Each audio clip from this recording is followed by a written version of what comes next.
Once again, George Kreese with Pat Ritchie of the Table Group. We're covering the 5 dysfunctions of a team this afternoon, 5 temptations of a CEO.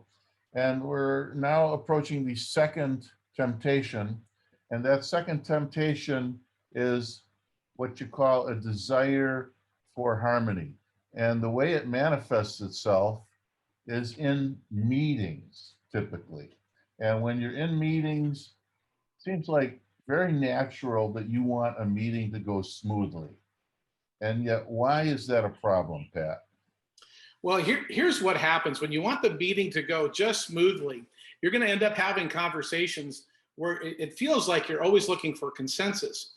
My thinking is this: I'm not a big fan of consensus because I think if you could easily reach consensus, why did you have the meeting in the first place? When you have meetings, especially strategic ones, you have to find out exactly what is the best decision for our company. Now, CEOs sometimes are given into the temptation of harmony.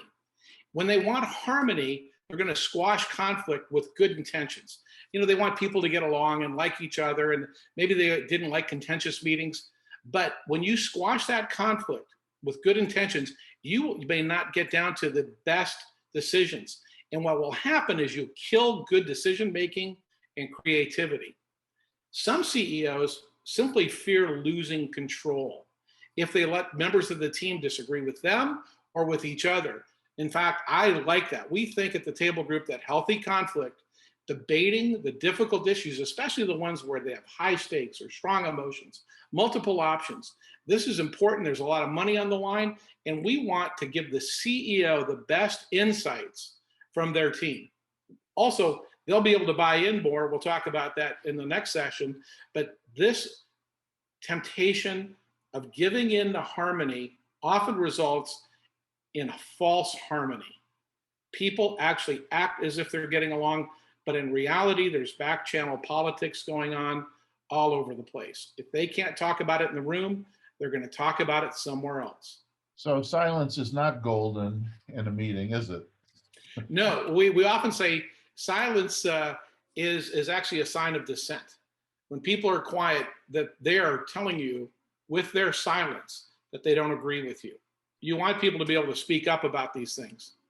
So you'd rather not, I mean, you should be good at interpreting body language for sure, but you'd rather have people freely express themselves than have to interpret body language to understand what they're really thinking. Yeah, and even then, at that point, we're already slowing up the process. I mean, I don't know how fast most of the companies that you work with have, but mine need to be good now. And so if we're going to take 5, 6, 7 meetings to get to root causes and best decisions, I think you're leaving money on the table. You're actually hurting your company. Teams have got to be able to talk about important things right now. Now, you have to build a place where you've got enough trust with each other that you can do it. But it's important to not wait for this because it's only costing you money until you can get down to having difficult conversations. And so here's what we would tell a CEO. You've got to learn to tolerate discord with each other. You have to be able to stomach that, even with yourself, because it's in that you're actually going to dig down and get to the best ideas. I want the CEOs I work with to encourage their reports to passionately air their ideological differences. This is not headbutting, but this is around different ideological differences. You can have this, especially with people you trust. And realize often tumultuous meetings are often a sign of progress. When you have a difficult meeting, it doesn't mean that everybody's going to start a mutiny and jump off the ship. It often means that we're working through an issue and we're making progress. So a really important skill for everyone on that management team to cultivate is the ability to divorce or personalize the ideas that are being thrown around, right? Because the minute you personalize it too much, sure, it might have been my idea, it might have been the CEO's idea, but so what? You know, it's an idea. In the abstract, it's just an idea. And do we buy into the idea or don't we buy into the idea? And what is the contra to the idea, right? And so if that never gets exposed, how are you going to figure out whether you made the best decision? 1,000%. 1,000%. And so to your earlier point, if the executives in the room are sitting on their hands, what would a CEO want to do in order to uncover issues that they may be reluctant to bring out? Well, when you got stuff you got to uncover, you do what you do when you uncover things in the ground. You got to mine for it. So you start to mine for conflict. You want people to, you want to ask people directly, what do you think? I want to know honestly, what is your opinion of what we should do next or where we should go? And engage in inquiry, not just advocacy of your side, but go, how much would that cost? What would the timing be? What would be the opportunity cost of it? Is this the best place to be using it? And it's fine to challenge your people to think deeper and harder. That's good, but you still have to draw them out, especially if you're new to healthy conflict with each other. And remember, conflict without trust is only politics. So if you're trying to have conflict and you've not laid that solid foundation we talked about before, this temptation to be invulnerable and not have any trust in the organization, you'll never get to the meetings that you need to have in the information you need. Absolutely. The trust is the foundation of everything, and the ability to get those ideas out there. And yet, and I don't really want to get into it today, one of the things Table Group has talked about is use of Myers-Briggs personality tests as a result of trying to understand each person's personality type. But yeah, very simply, you have different personalities. You could have extremely capable individuals that are very soft-spoken. Some are meek, some are modest. And then you have other people, which we've been around many times, have no trouble telling you exactly what they think and forcefully telling you what you need to do. And so you get those two personality types together, and that more meek individual, they feel like they're getting swept away by a tsunami. Right? Yeah, they're getting rolled over, and they feel that way a lot. But there's a lot, remember that still waters run deep. So you want to be able to go in there and find out what those people that tend to hold back a little bit, you want to get them to be able to speak up and speak up earlier than they typically do.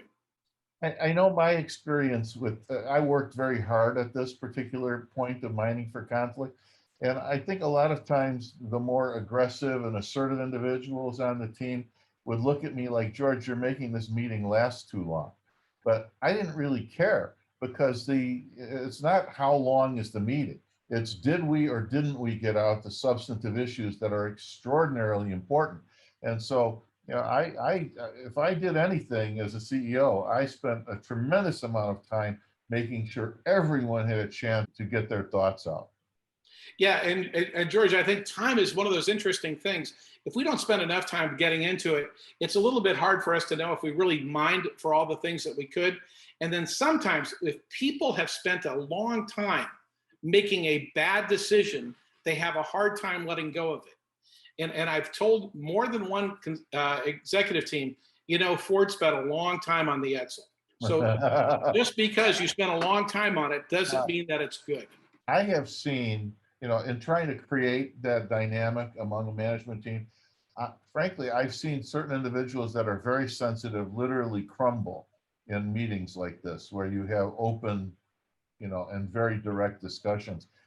When I say crumble, they were moved to tears for whatever reason. And I don't think anyone was attacking them in any way, but in order to have that level of discussion, it's going to make some people really uncomfortable. How do you suggest dealing with that? Well, again, you got to start back with the trust. That those people, if a person is moved to tears, there's probably most likely something else is going on, not just the ideological debate. Many people, and we have different cultures, we have many global teams. Some cultures are uncomfortable disagreeing with the boss or somebody that's more, older than them. Those kind of things can put people in a really uncomfortable position. So before you get into really having healthy debate, you want to create some ground rules so that people know it's safe to have these conversations. And also, what are the limits of how we're going to approach each other? The language we use or respectfulness, those things are all really helpful for a leader to not give into the temptation of harmony, but to move towards a place of healthy conflict.